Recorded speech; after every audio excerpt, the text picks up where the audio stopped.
Cash spoke before Elvis could answer. Carson had directed the question at Elvis, "Why do you give so much away?" And everyone was waiting for him. 30 years of showman reflex, the smile, the deflection. The audience was ready. Cash wasn't. Because you think you owe somebody. The room changed. Quietly, but it changed. Carson set down his pen. Elvis's smile froze. Half a second, no more. Then it came back. Cash had seen it. He recognized it. Because he'd lived it himself. The same generosity, the same reason, the same years. This was February 1970. Elvis Presley had 7 years left. Cash didn't know that, but he knew one thing. The man sitting next to him was going under. And until that night, nobody had said it to his face. If you enjoy the channel, make sure you're subscribed. It really helps us.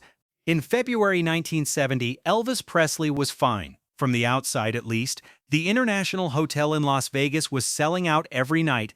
5 weeks, 150 shows, 5,000 people each time. Suspicious Minds had topped the charts. The papers were writing comeback stories. Colonel Parker was happy with the numbers, but something else was happening in the streets of Las Vegas. Those same weeks, Elvis drove at night, sometimes alone, sometimes with one or two of his guys. One evening, he pulled up outside a car dealership and watched a woman standing at the window, looking in but not going through the door. He watched her for a moment, then he got out, walked inside, spoke to the salesman. 10 minutes later, he handed her the keys. She didn't know who he was, or she did, but couldn't believe it. Elvis got back in his car and left. This wasn't a one-time thing. Hospital bills paid anonymously. Envelopes left at the Graceland gate. Cash inside, an address on the front, no signature. Cadillacs for Memphis police officers, 37 in total by some counts. A couple he ran into at a shopping mall found their electricity bills settled the next morning without anyone asking their permission. Almost none of it reached the press. Elvis didn't want it to. The people who knew stayed quiet because if they talked, he'd stop. The lives are real. The conversation is imagined. Everyone around Elvis had a ready answer for why he did it. He was generous. That's just who he was. Nobody asked the next question. The ones who tried got something smooth in return. A laugh, a subject change. I just like doing it. End of conversation. Johnny Cash, in that moment, was the one person in the room who wasn't going to accept that answer. One word covered Cash's 1960s. Lost. The amphetamine years, the drinking, the accidents, the arrests. A fire he accidentally started in a national forest that burned nearly 500 acres. He lost his voice, lost his first marriage, lost stretches of time he couldn't account for. And during those same years, at the lowest point, Cash was giving money away too, to everyone, randomly, in amounts that made no sense. He understood later what it was, an apology for still being alive. Then June Carter came, then Folsom Prison, January 1968, a concert for inmates, cameras rolling. Cash described what he felt walking onto that stage. I went because I recognized them. He knew men who carried guilt. He knew them from the inside. By 1970, he was sober. He had June, and he was standing in the wings of The Tonight Show watching Elvis Presley. He recognized something. He hadn't named it yet, but he'd seen it. When the show began, everything looked normal. Carson introduced both men. The applause ran higher than expected. The studio was full. The energy was right. Elvis had come without a tie, hair neat, the smile already in place. Cash wore black, as always. They sat down together and Carson opened with the standard questions. How was Las Vegas? What was happening with the concerts? Tell us about the new material. Elvis talked. The sentences flowed. Easy, quick, calibrated. Las Vegas was extraordinary. The audiences were incredible. The new songs were working. Cash said less. Short answers, a nod here and there, letting Elvis fill the space. But he was watching him. The audience wasn't looking. They were watching Carson. Cash was watching Elvis.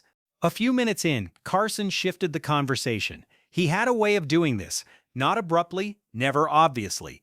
Just a slight turn of the wheel, and suddenly you were somewhere you hadn't planned to be. He'd heard something about Elvis in a car dealership. A woman at a window. Was that true? Elvis smiled. Of course it was true. But it was nothing, really. Just something he'd done on an impulse. The kind of thing that happens. He tried to move past it. Carson didn't move past it. He'd done his homework. There was the dealership story. Yes, but also the hospital bills. The envelopes at the gate, the Cadillacs. He laid them out one at a time, not accusingly, just clearly, the way Carson always did when he wanted someone to stay somewhere uncomfortable a little longer. Elvis kept smiling. Each item got a light response. It was just money. He had it. Other people needed it. Why not? He'd grown up without much. He knew what it felt like. Simple as that. Cash said nothing. He was watching Elvis's hands. They were still, too still. The hands of a man who had rehearsed this exact moment many times and knew how to get through it without letting anything show. Cash recognized that too. The subject of Folsom Prison came up the way it usually did. Someone in the audience, a reference from Carson, an easy pivot. Cash had told the story before, and he told it again. The concert, the inmates, the reaction. The audience laughed in the right places. Carson nodded. Then Cash added a line he didn't always add. I went because I recognized them. Laughter again. The audience heard a punchline. Elvis didn't laugh. He looked at Cash. Just for a moment, direct, unguarded. Cash was looking back. Carson caught it. He let the laughter settle. Then he turned to Elvis. Why do you give so much away? Nobody answered right away. The smile was already running. The answer was coming. Something about generosity being its own reward, or growing up in Tupelo and knowing what it felt like to go without. Any of it would have worked. Cash spoke first. Because you think you owe somebody. Elvis closed his mouth. Cash hadn't framed it as a guess. He said it the way you say something you've known for a long time, to someone who also knows it but hasn't said it yet. Flat, certain, no performance behind it. Carson didn't move. Something shifted in Elvis's face, not the smile breaking, nothing that visible, more like a door that had been locked for years, had just been touched from the outside, and the person touching it knew exactly where the handle was.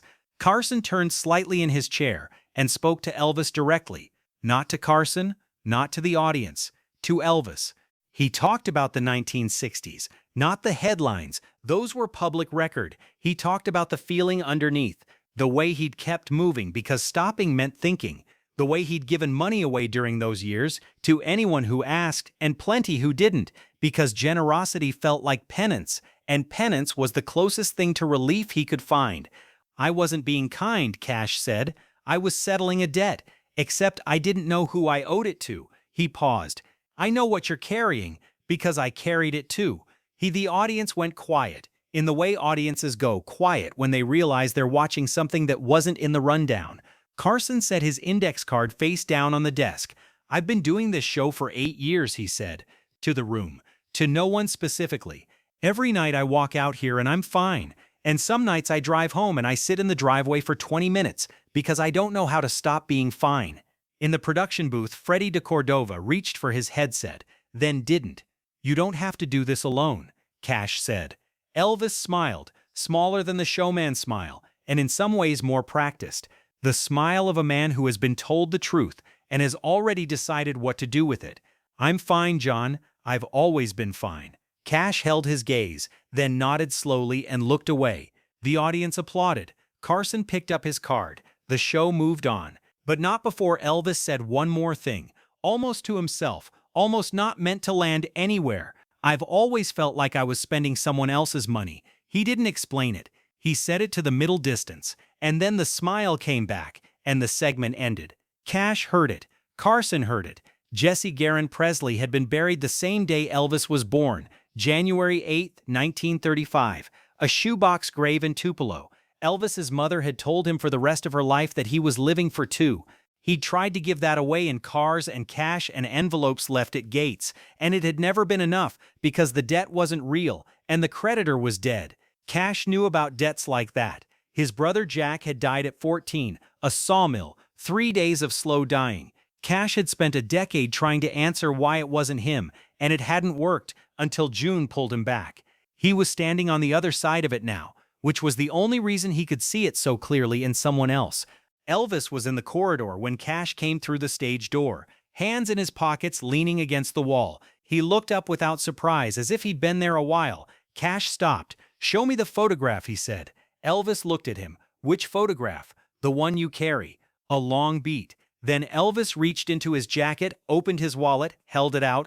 A small photograph, worn at the edges. A woman holding 2 infants. 2 names. one face looking at the camera. Cash looked at it for a long time. Then he reached into his own jacket and took out a photograph. Older, creased down the middle, a teenage boy holding a Bible. He held it out. Elvis took it. Two men in a corridor, holding photographs of people dead for decades. No words that would have added anything. Freddie de Cordova saw them from the far end of the hallway. He turned around and walked back the way he came. The show aired on a Tuesday. By Thursday, NBC had received more mail about that segment than any other Tonight Show episode that season. Not about the songs, not about Las Vegas, not about Folsom Prison. About the silence after I've Always Been Fine. People wrote in saying they didn't know why they were writing, that they'd watched it with their husband, their wife, their father, and nobody had said anything when it ended. They just sat there. That something in those few minutes had described something they'd never been able to name. Carson didn't respond to any of it publicly. He rarely did. Elvis read none of it. He was back in Las Vegas by the weekend. Another sold-out night. Another 5,000 people. The lights and the sound and the machinery of it working exactly as it was supposed to work. He called his father the next morning. He didn't mention The Tonight Show. Cash mentioned it once, briefly in a 1971 interview, a single sentence about Elvis being more complicated than people want him to be. The interviewer moved on. Cash let it go. What happened in the years between that corridor and Graceland has been written about more than almost anything else in American music. The prescriptions that multiplied, the performances that kept getting bigger while the man inside them got harder to reach, the people around Elvis who saw it and said nothing, or said something once and stopped. Cash had said something, directly, on national television. Elvis had absorbed it and set it aside in the space of 30 seconds with a smile that had taken years to perfect. That's the thing about a mask that good. It doesn't just fool other people. After long enough, it starts to fool the person wearing it too. Elvis had been fine for so long, had performed fine, had answered fine, had smiled fine. That fine had become the only language available to him. Cash had offered him a different vocabulary that night, and Elvis hadn't had anywhere to put it. June Carter Cash said something about this years later. Not about Elvis specifically, but about the men she'd watched her husband try to reach. Johnny could see it coming in people, she said. He'd been there. He knew the signs. And the hardest part wasn't seeing it. It was knowing that seeing it wasn't enough. It wasn't enough. Elvis Presley died on August 16, 1977. He was 42 years old. He was found alone at Graceland, and the people who had been with him in the hours before said he'd seemed fine. He'd always been fine. Cash kept the image of that corridor in his memory with the particular clarity that certain moments acquire when you understand later what they meant. The way Elvis had handed over the wallet without explanation, as if he'd been waiting for someone to ask. Nobody had asked before. Or if they had, Elvis hadn't answered. Cash had asked once. Elvis had answered once. And then the show moved on and 7 years went by, and then there was nothing left to ask. By the time Cash sat down for what would become one of his last major interviews, late 2002, his health already failing, June gone since May, he'd outlived most of the people he'd started with. Sam Phillips, Roy Orbison, Elvis by 25 years. The interviewer asked about the Tonight Show appearance. Cash took a moment. He described the corridor, the wallet, the photograph, a woman holding two infants, two names, one face looking at the camera. He described taking out his own photograph of Jack, the two of them standing there in the half-dark with the studio noise somewhere behind them. He showed me the photograph, Cash said. He'd never shown anyone. A pause. And I showed him mine, two dead brothers in a hallway. That was the closest I ever got to saving him. The interviewer asked if he thought it had made a difference. Cash looked at his hands, and I think he knew exactly what I was saying. I think he understood it better than almost anyone could have, because he'd been carrying the same thing his whole life. Another pause. But understanding something and being able to put it down, those are two different things. I was lucky. I had June. I had something to hold on to when I decided to let go. Elvis let go too, just not the way either of us wanted. Johnny Cash died on September 12, 2003. 4 months after that interview, 4 months after June, he was 71 years old, and he had spent his last years recording songs about mortality and the specific weight of having survived things you weren't supposed to survive. The people who heard those recordings said they didn't sound like a man afraid of dying. They sounded like a man who had said everything he needed to say. Two men walked out of the same small studio in Memphis in 1954. Sun Records, Union Avenue, a room barely large enough for the equipment. They went different directions from there, one into the dark, and then out of it, one into the light, and then somewhere the light couldn't follow. They ended up on the same stage for one night in February 1970, and something happened there that the audience felt without fully understanding, and that the two men involved understood without being able to change. Cash's photograph of Jack was found among his belongings after September 2003. A teenage boy with a serious expression, holding a Bible, creased down the middle, the way it had always been. There's a version of that night where Cash's words land differently, where something shifts in the weeks after, quietly, the way real changes tend to happen. It's not an impossible version. It's just not the one that occurred. What occurred was a Tuesday night in Burbank. Two men on a stage, one of them trying to hand something over, and the other not quite able to take it. What occurred was a corridor and two photographs and a silence that neither of them needed to fill. Cash carried the memory of it for 33 years and said almost nothing publicly until he had almost no time left. When he finally described it, he didn't frame it as a failure or a tragedy. He framed it as the closest he ever got. Closest isn't nothing. Sometimes closest is everything you had. If you've watched someone you cared about carry something they couldn't put down, if you've said the right thing at the right moment and watched it not be enough, you already know what Cash meant in that interview. That's what this channel is here for. Not to tell you things you don't know, to find the moments that show you things you already understand, from the people who lived them first. If this one meant something to you, share it with someone who would get it. And if you're not subscribed yet, it takes 1 second, and it's the thing that keeps this going. Two dead brothers in a hallway. That was the closest he ever got.